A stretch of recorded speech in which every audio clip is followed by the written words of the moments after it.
Hi there and welcome to Race Centre. I'm Dazza and here we have Donald's 2017 Aprilia TUono V4. I actually really love these bikes, they're pretty awesome. There's heaps that I like about them. We've got this bike on our dyno for a custom ECU tune. We've done a video on these ones before.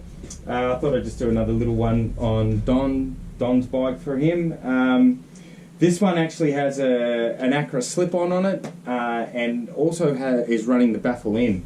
On these bikes, having the Baffle in the Akra doesn't really hurt it horsepower-wise at all.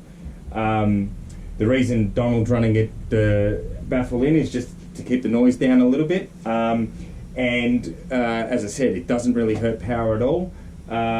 One of the biggest things that it needs once you've got the Baffle in, just because the engine doesn't breathe as much air through it, it does need a tune for sure. And we've actually pulled a fair bit of fuel out of the tune in this because it was actually running quite rich with the Baffle in. And the great thing is that now that we've tuned it, it actually makes the same sort of power that we'd expect out of one of these without a Baffle. So we tuned one recently that had an SC Project exhaust system on it, full system with no Baffle. This bike actually makes a little bit more power with the Akra slip-on and a Baffle in it. So if you're worried about noise, don't be scared of having an Akra slip-on these bikes with your Baffle in. They actually work quite well on this TUono V4.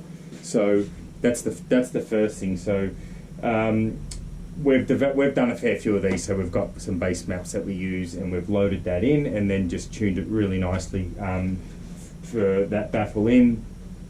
Some of you haven't watched previous videos. This bike has 3 power modes, being sport, track and race.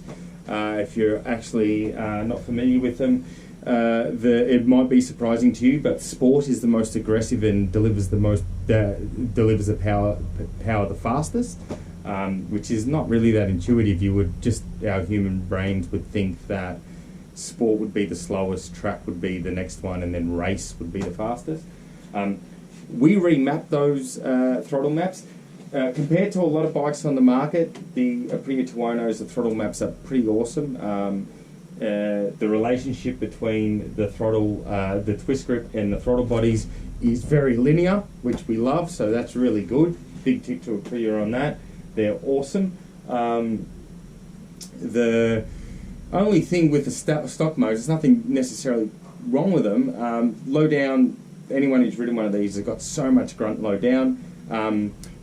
Once you start doing either track days, I'm not going through the twisties, maybe sometimes they can be a little bit aggressive or abrupt lower down in the smaller throttle positions. So we iron that out with our throttle maps. And then the other thing too, as I said, in stock mode, sport is the most powerful, most aggressive. And then track and race are actually pretty much the same. The only difference is the engine brake map. What we do when we put our map into it, our remap, is we change the order. So sport is the least aggressive, track is the next one, and race is the next or the most aggressive. What we do with all 3 though is that partial throttle or throttle pickup or the initial part of the throttle, we make it a bit smoother. So it's not as abrupt or aggressive. And what that means is, like in technical terms, we're slowing the throttle down a little bit, but to ride it, it's not, once you get used to it, you won't notice it, because if you want more power, you just grab it and it responds amazingly. It just gives the rider a bit more control over how much power they want. And as I said, anyone who's ridden one of these knows they've got so much low down grunt, and what we've done is just make that a bit smoother so the rider can decide when and where they want that power, that huge chunk of power to come on. So the first thing we do is we send our remap to it that changes all those power modes, and you can see in the graph that this is a representation of how our power modes or the power delivery behaves compared to the standard map.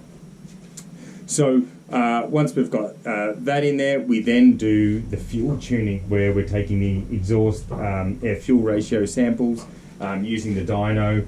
You can see in here we've actually tapped into the ECU.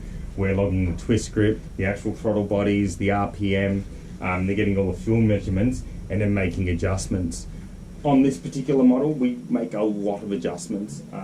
There's a lot of there's a vast variety of throttle positions and throttle loads that we use, like quite extensively. When we developed our base map, we did a lot of work to get the fueling right for Australian fuels. So once we load our map in, we load that base fuel map, and then in this case, the customer's gone for a full dyno custom tune as well. So then we'll just iron out get the fueling as perfect as we can with it. When we put that load-in map, and we do offer a loading map, it's already pretty damn close fuel-wise. But when we do the dyno tune, it just gets it as perfect as we can. Being a road bike, our target AFRs and our key RPM ranges is a little bit different to a track bike, but still, this can still be used for road and track. For anyone who's wondering about your power modes, how you got the 3 power modes we discussed earlier, the fuel map or the fuel tune works in all of them, because all that the power modes are doing is changing the relationship between the twist grip and the throttle bodies. When we do the fueling is only based off the throttle body. So the fuel is added or subtracted based on the throttle opening. So whichever mode you're in, the bike's tuned perfectly anyway. So this thing's come up awesome. As I said, really awesome that it's made the same type of power that a bike without the Baffle would. And yeah, we got the fueling pretty much spot on, and I hope you love it, Donald. So she's ready to go, come off and go for a test ride on the road. So happy days.